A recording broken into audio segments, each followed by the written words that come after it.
Okay, this one, we made it. This is the 100th episode of the It Depends podcast, and No I'm way. celebrating.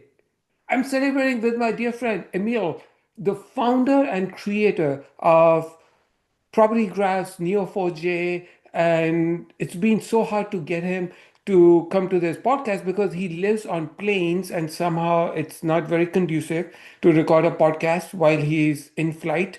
But today I found him, caught him at his home in Malmo, Sweden. So, This is Emil, accurate. welcome to this podcast. I'm delighted that we have an opportunity to learn from you about everything to do with GraphRAG, retrieval augmented generation, AI, and everything in between. So welcome. Well, it's great to be here, and I'm honored to be the 100th guest. I don't know if that was planned or if it just accidentally happened that way, but that's an honor. Thank you so much. So with that, let's get started. So, by the way, for those who don't know you, which would be a very small percentage, can you please do your introduction and then we'll get into the topics. Sure. Yeah. So Emil Eifrem. So as Sanjay said, I'm based in Malmö, Sweden, but I'm actually based on planes. Right. So I travel across the world all the time. I founded a company 15 years plus years ago called Neo4j, which is here on my chest as well on my t-shirt. Which is, yeah, one might say, call it the OG graph company, and we'll talk, uh, a lot more about it throughout the day. So you have said that data is inherently connected. Uh, I'm curious, what do you mean by that? And what led you to start a new database company and that too in the space of graph uh, area? Yeah, so I can kind of walk through the anecdote of how we founded the company and stuff like that, but maybe just to start with the first part of your question, which is data being connected. So even data geeks like us, like the two of Hmm. us, I've noticed sometimes don't spend time thinking about what data actually is. Like what is data? Data is a digital representation of the physical world. Yep. It's a way of describing the world so that we can shift that description into computers so we can operate on it digitally. And of Hmm. course, there's a little asterisk. It's a digital representation of the physical world, but it could also be of the digital world. So there's Hmm. some kind of circularity there, right? Which is a graph, by the way. And if it's true that the world is becoming increasingly connected, which I think we all feel here, we sit on this Zoom call. Again, we talk about flight paths connecting the world. We talk about road networks connecting our cities. Even like the human body, you and I, before the recording started, we talked about kind of connected, telemetry, on your body, like I'm wearing an Aura ring right now, for example. Well, the body is a complex system of connected components, Yeah. right? Supply chains are deeply connected. And maybe, I don't know, 20, 15, 20 years ago, like the normal supply chain might be two, three levels deep. Fast forward to today, and even kind of trivial products might have a supply chain that spans across that beautiful globe that you have continent to continent in your background, right? The Which world might is be my 10, oyster. 15, 20. Yeah, there you go. 15, 20 levels deep, right? And Yes. so if the world is deeply connected and maybe even becoming more connected, then the data that describes that world is also connected. And that was one of the initial observations we made when we saw that if you have data that is deeply messy and connected, and you shove that into the relational model, the inherently tabular model, can you model that data? Of course you can. It's been mathematically proven that the relational model can model any type of data. Hmm. But is it easy? Well, Hmm. there's friction there because there's join tables and there's foreign keys. So it's kind of messy to model it, right? And then when you query it, you end up doing a lot of joins, right? And so it's doable, but didn't feel like a great fit. And Hmm. ultimately, that was the key realization that led us to build what people today call Neo4j or the property graph database model. at that time, there's graph technology had existed for a long time, right? In fact, if my memory serves me right, it goes back to 1700. There's that bridge problem. It'll be great if we can just share what is that bridge problem. The graph technology existed. We had RDF graphs. Why property graph? Like, were you the first ones to do it? Yeah, so maybe to start to go back all the way down, like so the 1700s, right? So this is the seven bridges of Königsberg, right? And so this is Leonhard Euler, who's the father of many mathematical disciplines, including one called graph theory. So it's not Hmm. quite when we talk about from a data perspective, Yeah, it's not it's not quite the same. that. Yeah. What it is like graph theory. It's a way of um, expressing a model of the world that allows you to make some mathematical operations on it very easy. And the Hmm. problem he wanted to solve was like, so Königsberg at the time was this island with seven bridges connected to it. And he wanted, in a mathematical way, to say, is there a way for me to walk across all seven bridges, but only exactly once? Hmm. And it's like, how do I do that if my tools are like Newtonian mechanics or mathematics, right? If that's what I'm like, or arithmetic, it's like, well, no. So we invented this concept of nodes and then the relationships between them. People tend to Hmm. sometimes call them edges. People call the nodes vertices. It's all the different like names for the same thing, which is I have dots and I have lines between dots, Hmm. right? And I describe some problem in that way, and that allows me to operate on it more efficiently. And that was like the central part of mathematics for centuries. And I grew up as a professional developer in the 90s, right? And so the tail end of the 90s, early 2000s, like the hottest job in the world that you could get was at Google, right? And there's all these guides on the web and like, how do you nail the Google interview? Yeah. And one of the things that they said was like, hey, by default, go to graph theory to solve your problems. Because usually that ends up being the most versatile tool, right? Yeah. And so it was useful like in those kind of ways, right? But it hadn't been applied to data. And like the first attempt to do that was with this thing that you happen to mention, RDF, which was born out of the semantic web. So this is Tim Berners-Lee. Tim He Berners-Lee. invented the web for humans, right? Mhm. And then in the 2001. well, 2001. yes, exactly. So the human web, so the World Wide Web was invented in the 90s, right? Yes, correct. At CERN. And then he said, okay, what's the next level after that, right? Hmm. And that is the semantic web, right? Yeah. And he said, okay, how can we make it so that machines can operate on it, right? So you can imagine how ahead of his time he was with that. And Yes. he invented this format for it called RDF, Resource Description Framework. And it was inherently a graphy format, right? The way that the web is inherently very graphy, right? And that is the first time someone like in a structured and methodical way, like applied a graph perspective on data. Some people took that and tried to turn it into a kind of a database thing. Hmm. It ultimately didn't work all that well because it was designed to describe resources primarily on the web, right? And if you take that format and you apply it to like a database, but there were some RDF databases around. I played around a lot with them. It spoke to me because it looked at the world as a graph, which is kind Yeah. of inherently how I think about things. Yeah.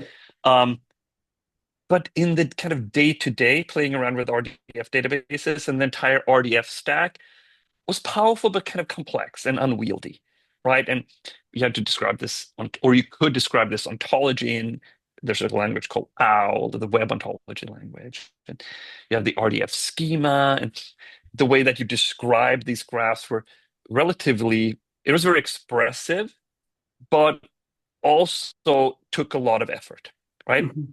And so at some point, we said, okay, well, if we wanted to apply this graph view of data, which we thought was going to be powerful, coming back to this observation that the world is deeply connected and becoming even more connected. So data is becoming more connected, and there's value in figuring out how things fit together.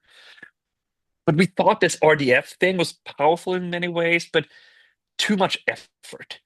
And so I said, is there a more succinct, more pragmatic, more simple view? And that is what ultimately is called the property graph model, where you have three very simple abstractions. In the tabular world, you have rows, columns, and tables, right? Yeah. And for us, it's nodes, Hmm. relationships between those nodes, Yeah. and then key value properties that you can attach to both the nodes and very, very importantly, onto the relationships, right? So there's an Emil node, there's a Sanjeev node, there's a relationship in a conversation, right? Hmm. And you can attach a property saying we've been in a conversation for 10 minutes, or something like that, right? Yeah. And you can add weighting. You can say like, are we friends? Are we colleagues? Are we Yeah. married? That that's very Correct. important Yeah. semantically, right? Yes. But so with those three core components, it turns out you can model everything. Oh, wow. Very So interesting. that is kind of the Yeah. OG observation that led to the birth of property graphs in Neo4j. That is great. In fact, the property, the key value descriptions that we have for relationships, like where we met first time, how long we've known each other, all of those things. So you also call it label, right? Label property graph. So just want mention that. So Yeah, that's exactly right. So the first version that we did was just nodes, relationships, and properties, right? right. And then after a while, we felt that okay, it is very very helpful to Hmm. be able to have like a special property. And usually the way that we work inside of the Neo4j community is that we, there's an age-old quote from Bill Joy, who was the chief scientist Hmm. of Sun. He said, Some, yeah. "Innovation happens elsewhere." Right?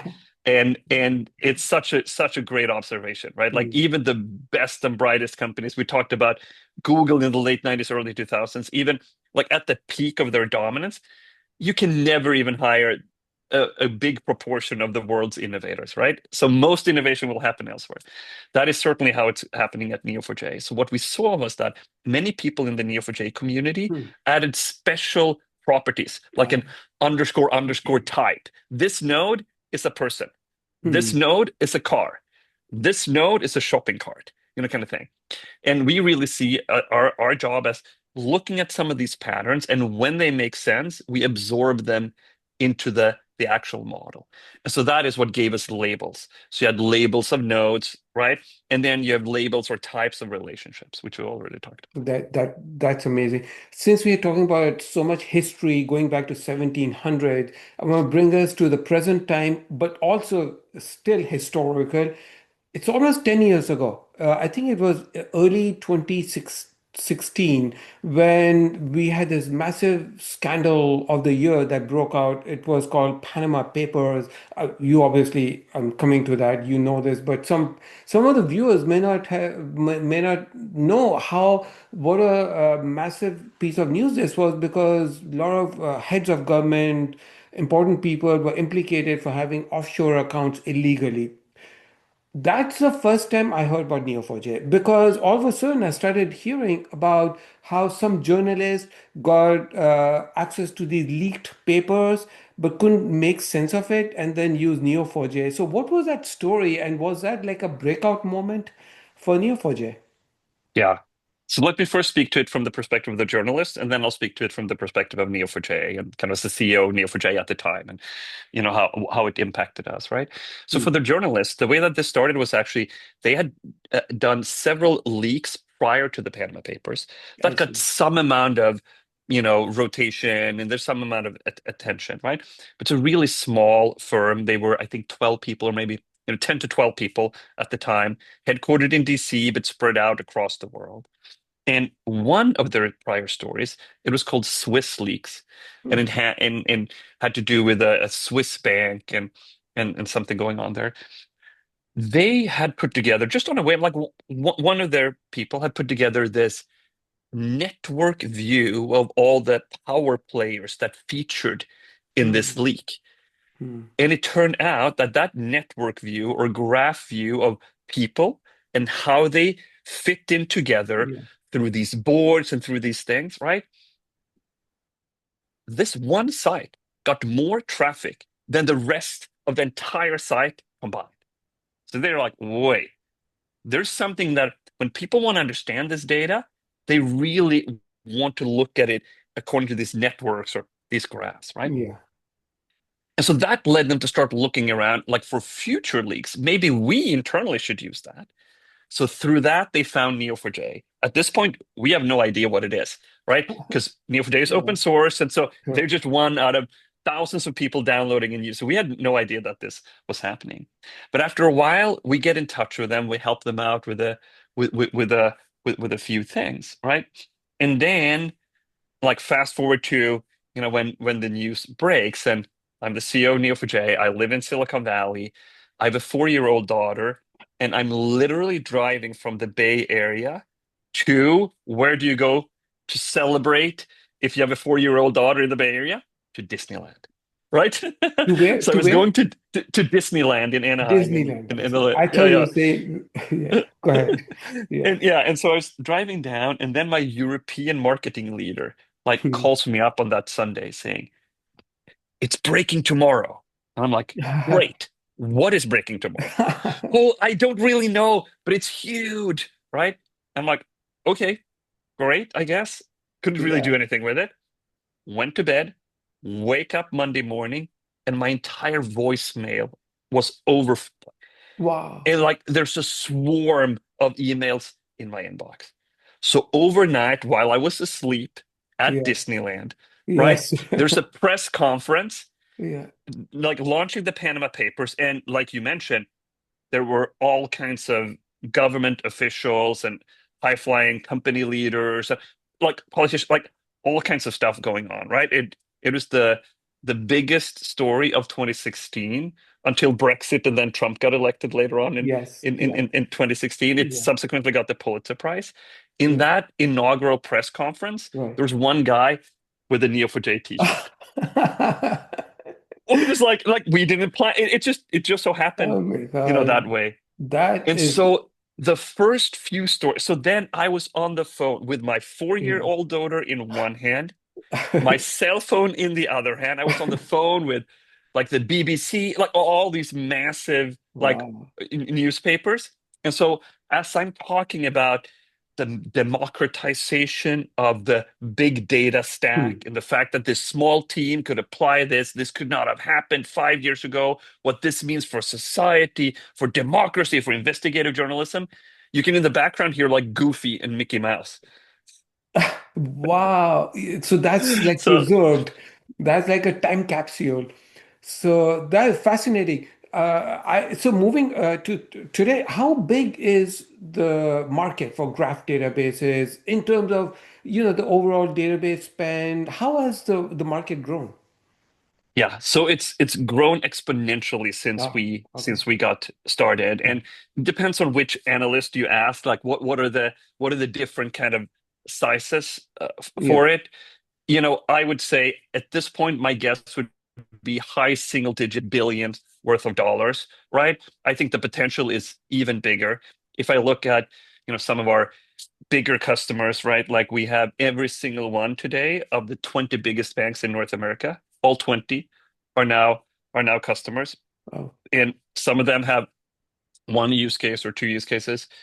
Several of them have tens of use cases Hmm. and a pipeline of 50 plus use cases, right? In production. Like getting like tens of use cases in production, a pipeline of 50 plus more, Yeah. right?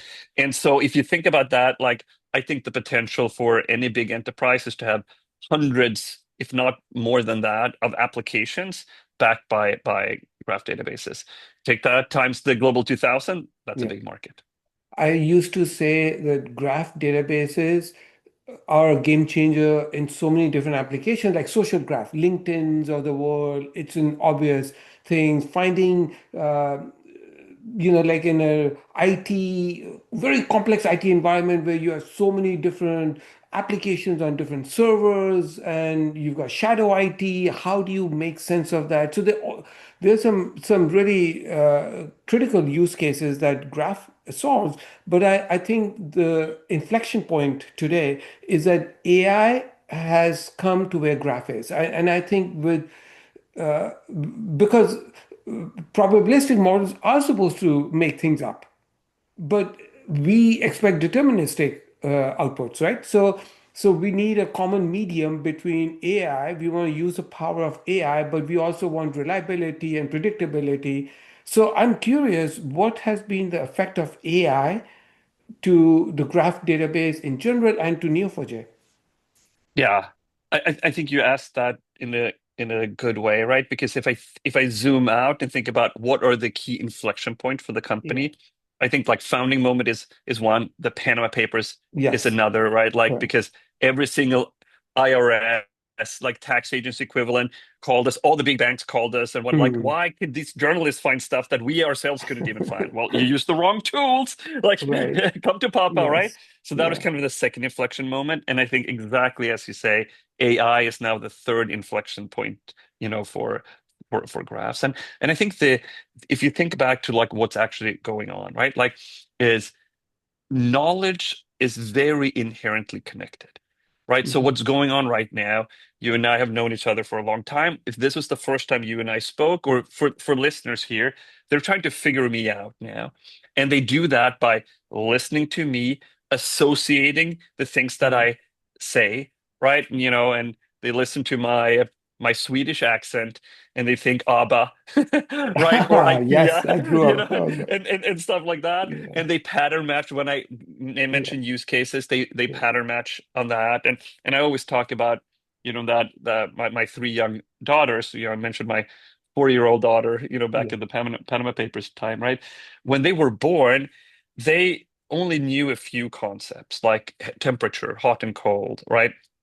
And mom, for example.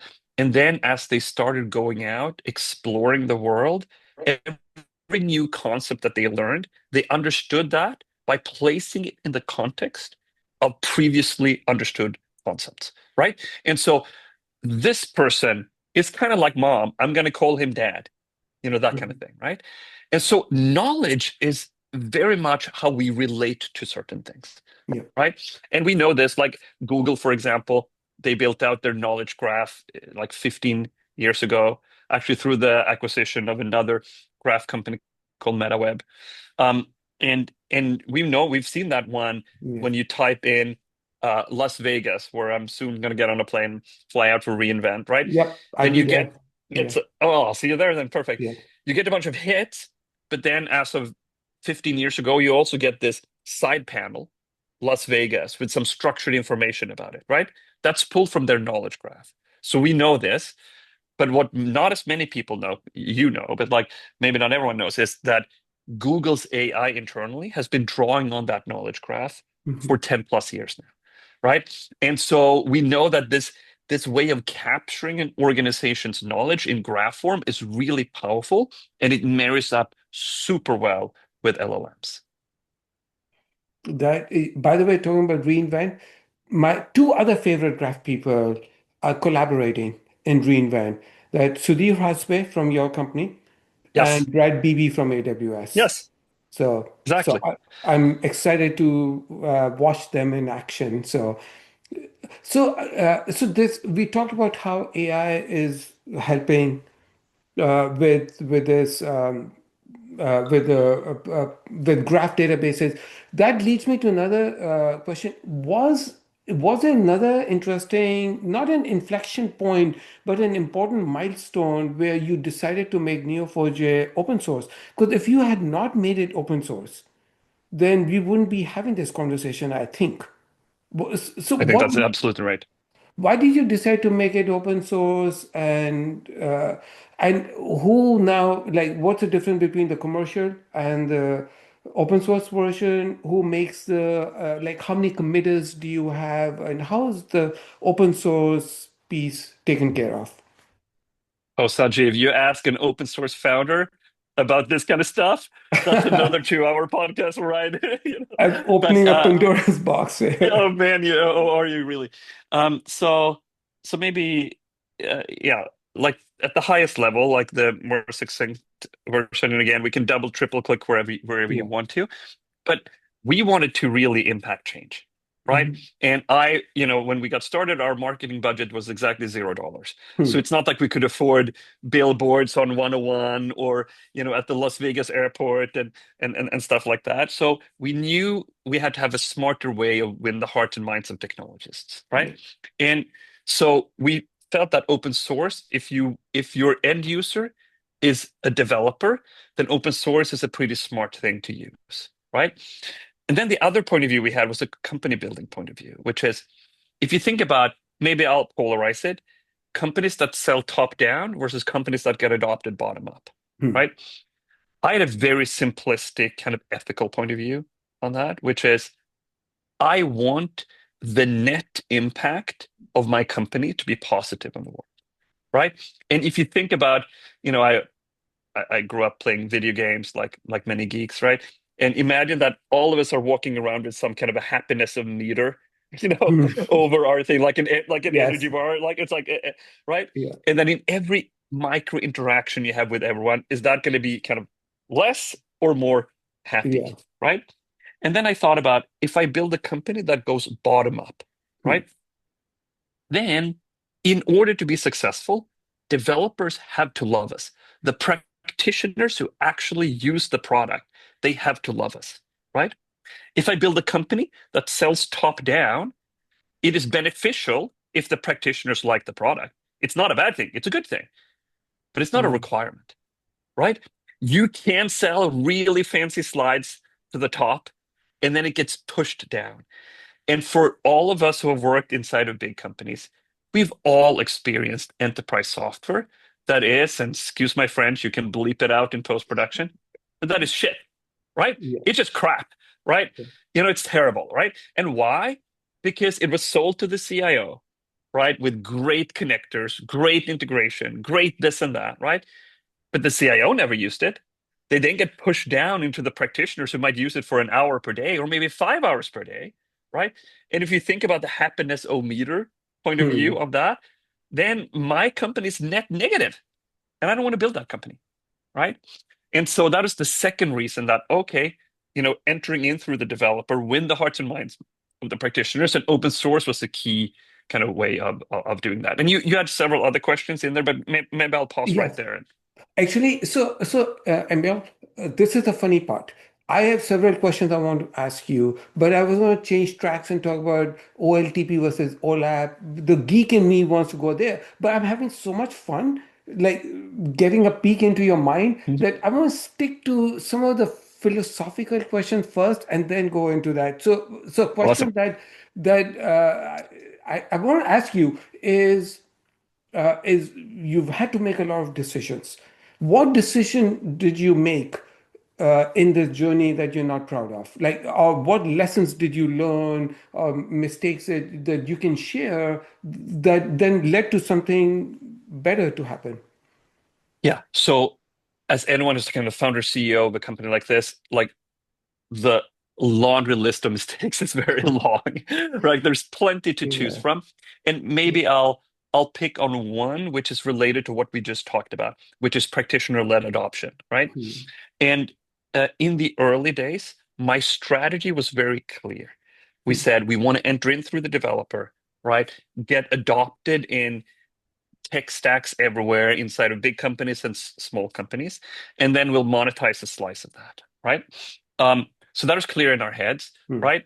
But in the early days, one of the key mistakes was I didn't fund the company according to that strategy. So what I mean by that was I raised my Series A in 2011, $10 Hmm. million, which is like that's the burn rate of OpenAI for like a minute or something like Yes. that. But back in those days, that was actually Yeah. a lot of money. Yeah. And I had, I think, maybe 10 engineers or something like that at the time, right? And then a year later, we were 50 people in the company, but something like 12 or 15 engineers. Hmm. So like there's like this entire kind of enterprise sales machinery built up. And this is also when we started being able to sell into some of the Global 2000, which is phenomenal. And I love Hmm. that, right? That's great. But if you think about the strategy of winning the hearts and minds of developers, and through that get pulled into these enterprises, Hmm. right? Then the real gating factor for your success is the developer experience of the product. Hmm. How do you smooth an onboarding onto the product, right? And I didn't fund, and that's an engineering game, obviously, right? Yes, docs and stuff like that, but really it's about product features, right? And how you build those product features. And that requires engineering firepower. And for the longest time, we were caught up, building an OLTP kernel, acid transactional, Yeah. scalable, never follow. And that just sucked all the engineering oxygen Hmm. out of the company. So we had a tough time to prioritize really elegant drivers, for example, and just like a smooth onboarding. And so Hmm. there's a mismatch between strategy and resourcing, Hmm. which I'm now very finely attuned to. I just Yeah. didn't even have that. I didn't even couldn't even say those words back in, Yeah. 2011 and onward. So, you know, there's plenty to choose from, but that's I one that see. comes to So mind. one of the things that you also did earlier on, you came out with your own language, Cypher. And I remember visiting your office in 2016 in San Mateo, and the developer relations person at that time was telling me how easy it is to use Cypher. And I was like, but why not SQL? Because everyone uses SQL. And it turns out 10 years or so many years later, SQL has actually been adopted even by the graph community. What was your decision in having a proprietary language? Yeah, this one is very important. And Hmm. maybe I'll tee off of one of the anecdotes you just mentioned, which is next week we're both going to be in reInvent, and two of Correct. your favorite graph people, Sudhir and Brad, are going to be on stage together. Yeah. So Brad Beebe is the GM, or I don't know his exact title, but he runs Neptune amongst many things, which is Hmm. AWS's graph database. And obviously Sudhir is from Neo4j, right? So wait, shouldn't we be mortal enemies? And of course, in reality, like, yes, we do compete as well, right? But by far the more important game now, the really important thing, the mission, is advocate for graphs in general. That's great. Teach people to have a Yeah. relationship point of view of Yes. data, which I think is Right. so powerful and so important. And you can uncover, and I've several examples where literally lives have been saved, real world Hmm. lives Oh, have been wow. saved because Wow. people took a relationship view of data, Hmm. right? Hmm. Okay, so we are the category creator. We coined the term, like I coined the term graph database, right? 15, 20 years, whatever years ago, right? The initial talk by, the public talk about Neo4j was Neo, a net base, Hmm. is what we call it. So we tried Oh, like network database, and we tried many database. different Yeah. things, right? And Right. then one of my friends graduated from HBS, at Harvard. I was over there. He was telling me about the site that they were using. And I went to that site, and it was, we're a utility for the social graph. And I'm like, wait, this is a consumer offering. And he Right. uses the word graph because I've been avoiding the word graph because when you say graph, like many people think of a chart, Yes. like X and Y axis and stuff like Yes. that. So I felt that would be confusing. But Yeah. then this consumer offering, it was only for students at the time, but Yeah. he used the word graph. By the way, the name of that site was thefacebook.com, right? And so I'm like, Yes. okay, if he, yeah, okay, I'm gonna try it.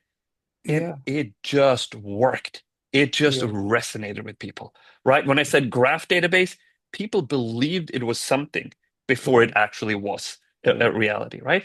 And Right. so the first decade of the company, and I'll explain the Cypher and the query languages in this context, right?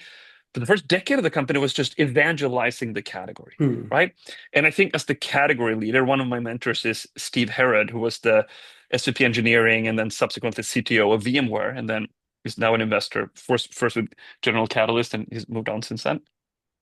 But Hmm. he's my mentor when it comes to thinking about this. He said, dude, your job as the category creator is to do some somewhat uncomfortable things, right? Hmm. Give a little bit more away.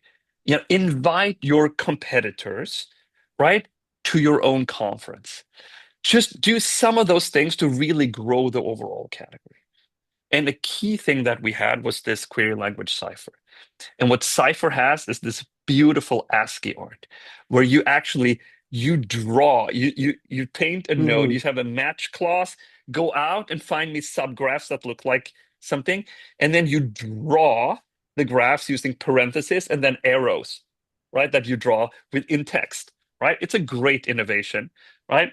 We think, and people love it, right? Hmm. And so we had that language, but we really felt that the overall graph world was held back by everyone having their own individual language, right? Right. And this is, of course, you could think back to the 80s and the world of SQL before Yeah. SQL. So the world of the relational world, pre-SQL, and we felt that it was very similar to this. Yeah, because And so we said, There's Gremlin, and then RDF has SparkQL, Sparkle. So exactly. So there's all these different things, right?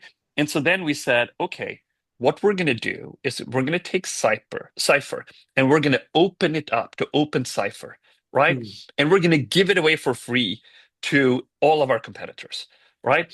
And I remember being on stage, around that time, I think 2015, right, in San Francisco, together with an executive from Oracle, and had IBM as part of the announcement. We had uh, this tiny little company called Databricks, was also, talking about the value of Cypher on Apache Spark, and things like that, right?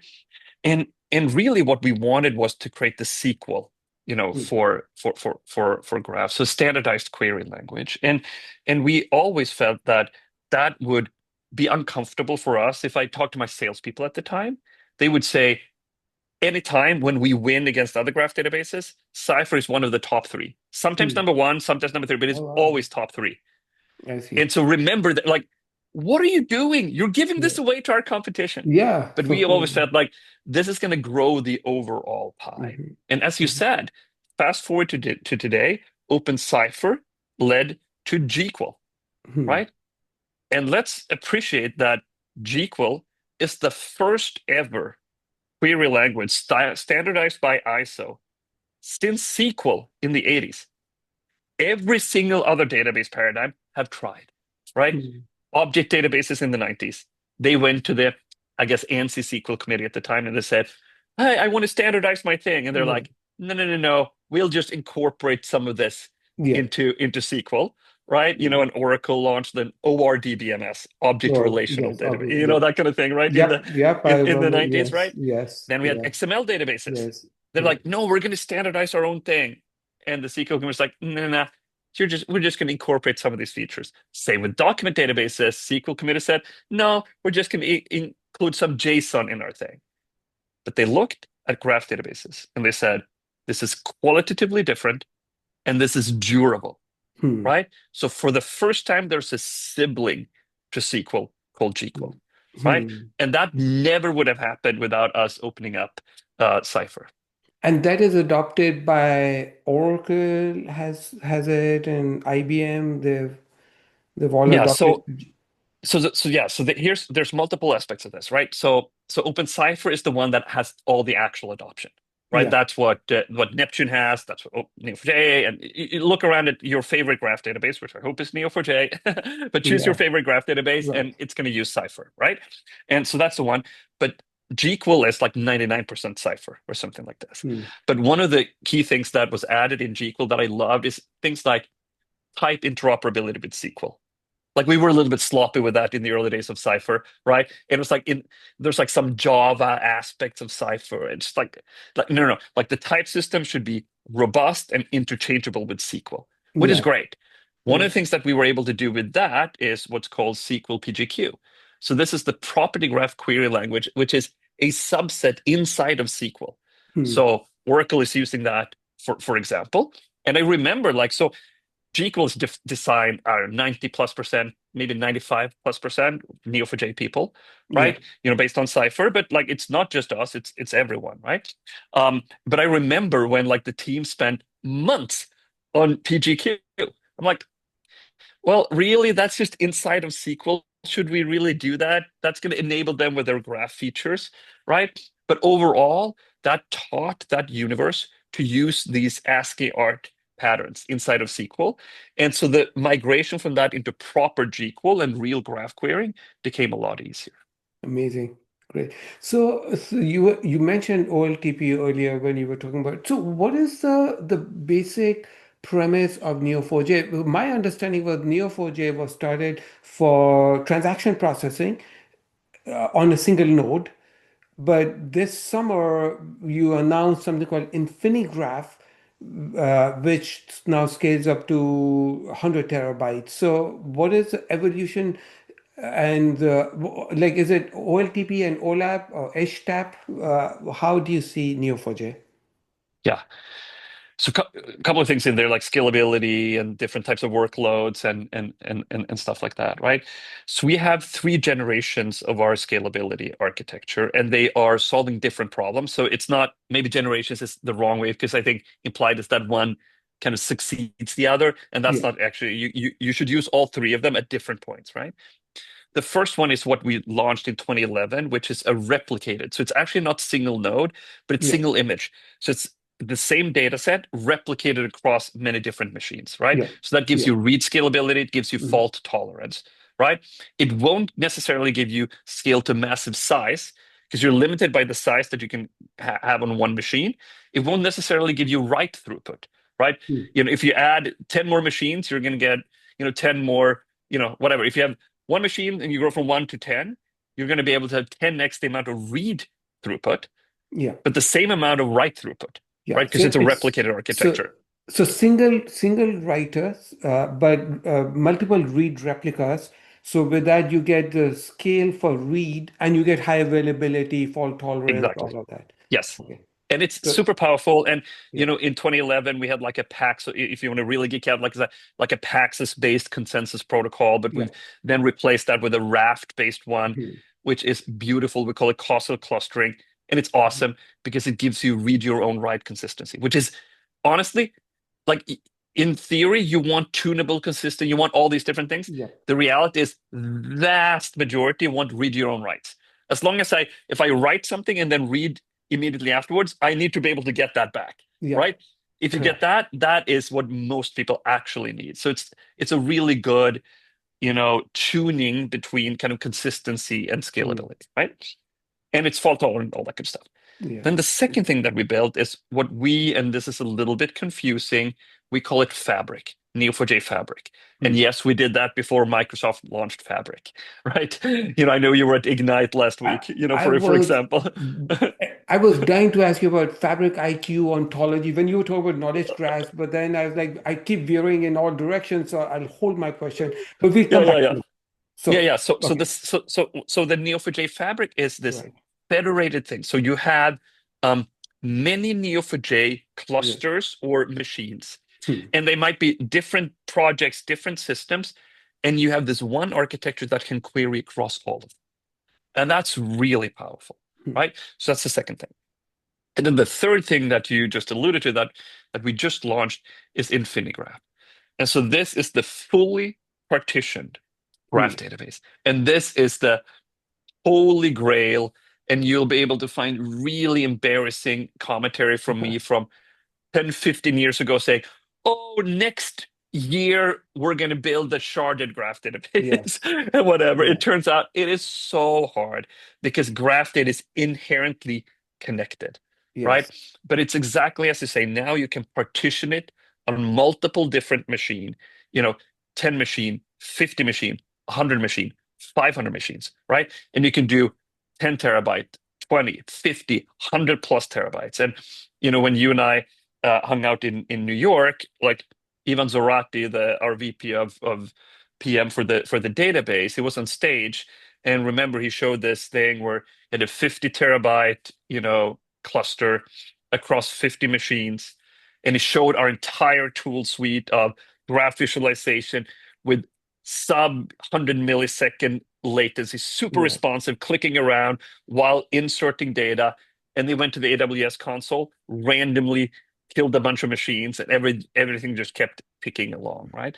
And so this is a game changer that allows us to address the really high-end graph scalability use cases while simultaneously being completely ACID transactional. And this is something that no one has been able to build before, and I'm so proud of this of the team and excited about the functionality. So there is the ACID compliant transactional piece, and then there is like OLAP like analytical processing all on the same graph. That's exactly right. And so we I have see. this in-memory library called Amen. GDS, Graph I Data see. Science. And Right. what it does is that, so I have this entire theory around what OLTP and OLAP actually is. And I think, the cutoff point, which is fuzzy at best, but the Yes. cutoff point between OLTP and OLAP Yeah. actually vary per data model. So you have Yeah. a different cutoff point for relational versus Mhm. document versus Mhm. graph, for Mhm. example, right? But let's not go into the, like we can go there if you want to, Yeah. but with graphs, what the cutoff point tends to be is the more of a graph global algorithm you want to Yeah. do, the Yeah. more it's OLAP in nature, right? Right. So let's find Sanjeev, where he lives, all his friends, and then friends of friends who have the same interest and who are traveling to Vegas. Okay, that's a graph local algorithm, right? OLTP Neo4j, this is like where we do, you know, thousands of hops per millisecond and core, Yeah. right? So millions of hops through that data structure in a second, right? Mhm. So we're pretty damn good at that kind of stuff, right? But then you think about PageRank. What is PageRank? That's touching every single node in the graph in Hmm. this iterative process Hmm. of converging towards asymptotically towards some kind of result that ultimately is representing how important the various nodes are in Hmm. relation to each other, right? That's touching everything, right? Yeah. And so the way we've done that is Hmm. this GDS component, Hmm. which is like graph data science. So that reads the full graph or a subset of the graph. It could be like North America or EMEA, or something like that. Or, a city maybe, if it's kind of a geographically partitioned graph, right? But read that all in this in-memory, highly compressed format Hmm. that you can then run these parallelized graph algorithms on top of. Hmm. So that gives you the OLAP in real time on top of the massively distributed graph. Which is so unique because in relation it's opposite. You've got the raw store is typically in memory for fast speeds, and then the analytical is on disk in columnar format, and then you read it into memory, and then Apache Arrow and all of those things. It's pretty interesting, but you're doing so this actually makes a lot of sense because to do page rank, you need to read the entire graph. And so it's not like sorting a column in a table. This is much more complicated. So Yes. so I just have this feeling that we need a double episode because there's so much to talk about. So I'm gonna try to contain it within an hour, which is usually, the limit we have. So I want to ask you about Fabric IQ was all over the map last week at Microsoft Ignite. Ontology has gone from being a word that most people avoided to becoming the buzzword, the new hype, the new buzz now is Love it. ontology. What is ontology? How does Neo4j, and why do you love it?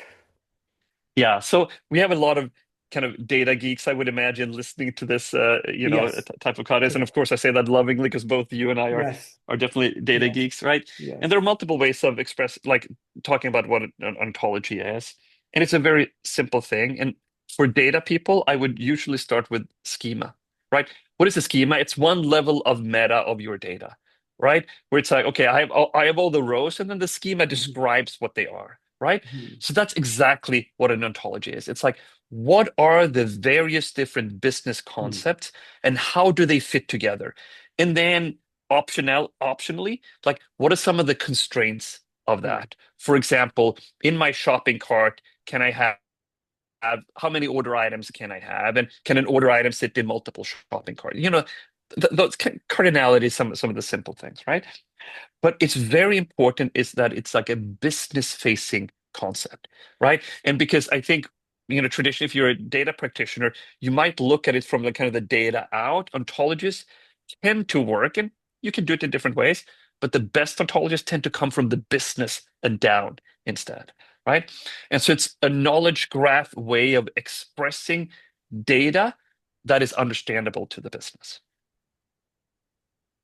Very nice. So that's and then how does the ontology differ from knowledge graph? And now I want to have you like talk about GraphRAG. Actually, two things I'm curious about: GraphRAG and multi-agent architecture. So first of all, what's the difference between ontology and GraphRAG, and then multi-agent? Yeah. Yeah. So you would usually put together an ontology, right, to Yeah. describe what your business is. And that Hmm. ontology is a graph, just mechanically Yeah, how it works, right? makes And this sense. is what with Fabric IQ now from Microsoft last week, Palantir has built their entire business Yes. on teaching certain Yeah. verticals how to do ontologies, right? So express their data in graph form, Hmm. right? And then when you put the actual instances, so the ontology would be, you know, we have analysts and we have vehicles and we have like whatever that the domain might be.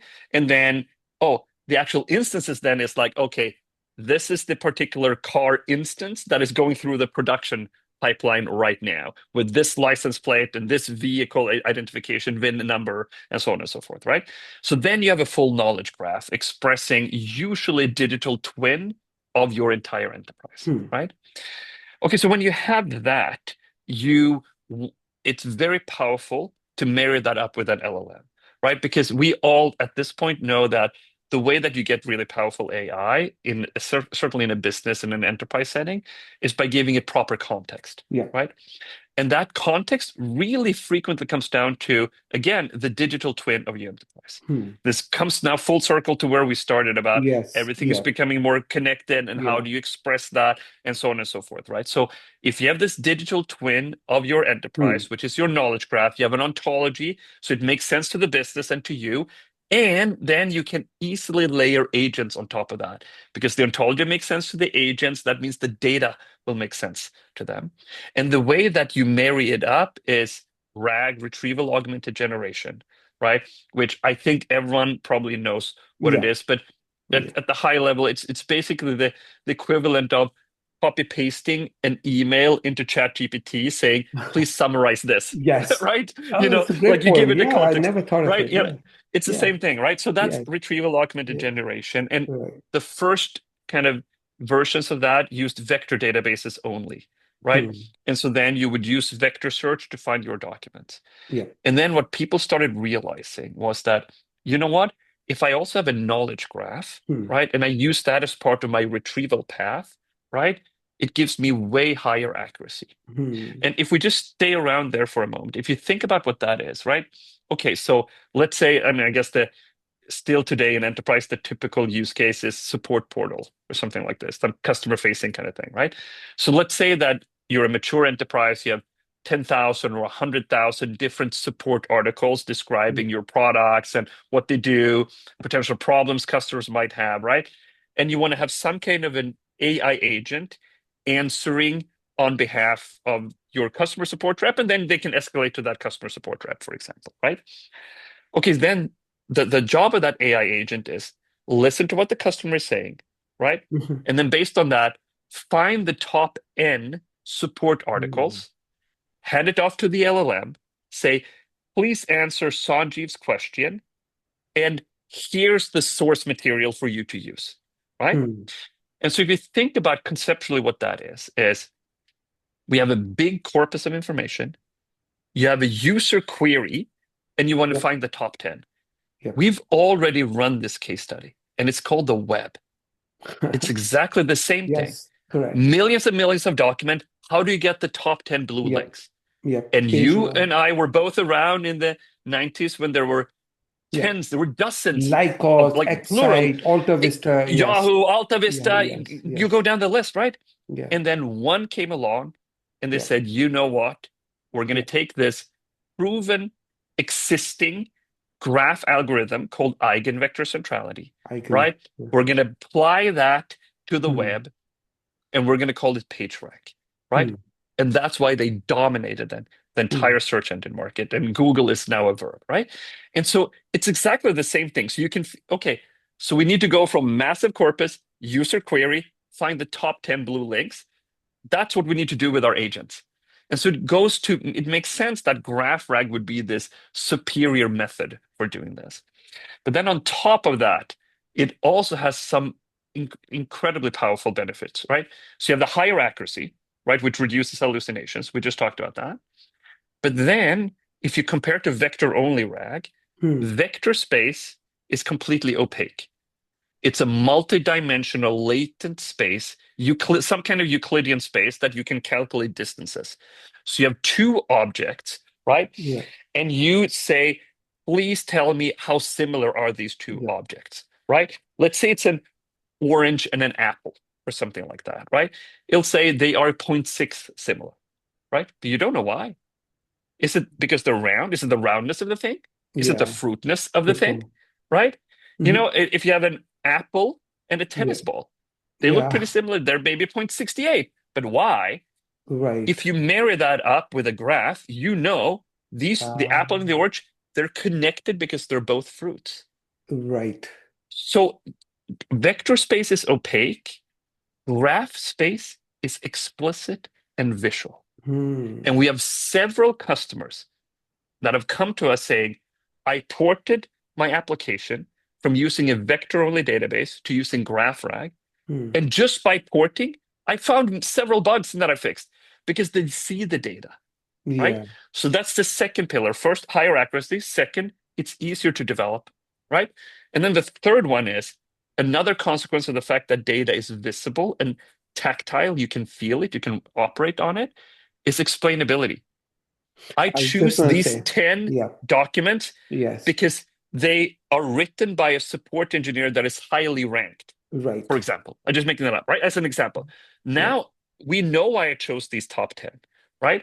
And so if you then add that to some of the really exciting research that in particular Anthropic has been doing around mechanical interpretability Hmm. of LLMs, you have both sides of the coin to give truly end-to-end explainable AI Hmm. systems. So higher accuracy, Yeah. easier to build applications, and you get explainability and auditability, right? Yeah. That's a pretty potent and powerful combination. That is, you have literally explained GraphRAG better than anything I had come across before. So now I see the power behind it. It's not just technology, it's more than that. And this has been such a great conversation. We are pretty much out of time. I do have to say, I think there's another inflection point. So you talked about forming the company, Panama Papers, AI. I think ontology could be the fourth inflection point, with or without AI. Just organizations understanding what is all this mess that they own and categorizing it. So that could be another big one. I So think you're spot on about that. yeah. And I would love to come back and let's not wait until episode number 200. Ye- Let's do it a little bit Okay, earlier and sounds great. we'll have all the subsequent conversations that we didn't have time for today. That is great. So before we end, you are ready to get on a flight, I would guess. What are your hobbies? How do you, because between work, your kids, and travel, what else do you like to do? Look, my only real hobbies are my three daughters, right? There. I have an all-consuming job, right? Yeah. We sit here at 6 p.m. My last meeting ends at midnight here in the office, right? Like it's those Yeah. kind of things and all the travel, right? Yeah. And I love it. It is the Mm. best job on the planet because of the things that we do, but more importantly, the amazing things our customers do with our technology. And in the next episode, we should talk much more Yes. about that because it's We'll talk. phenomenal, Yes. literally life-saving and completely game-changing, for them. Mm. So I love it, but with all the time that it takes, I don't have time for hobbies, right? Like I spend time with my I kids with all this stuff, right? Yes. And on Yeah. the occasional Yeah. flight, I watch a Marvel movie, but that's about it. That is amazing. I am so glad we had this conversation. It was not technical only, it was much more than that. So, again, thank you so much. Always a pleasure, Sanjeev. See you next week. Thanks, everyone. See you next week. Bye.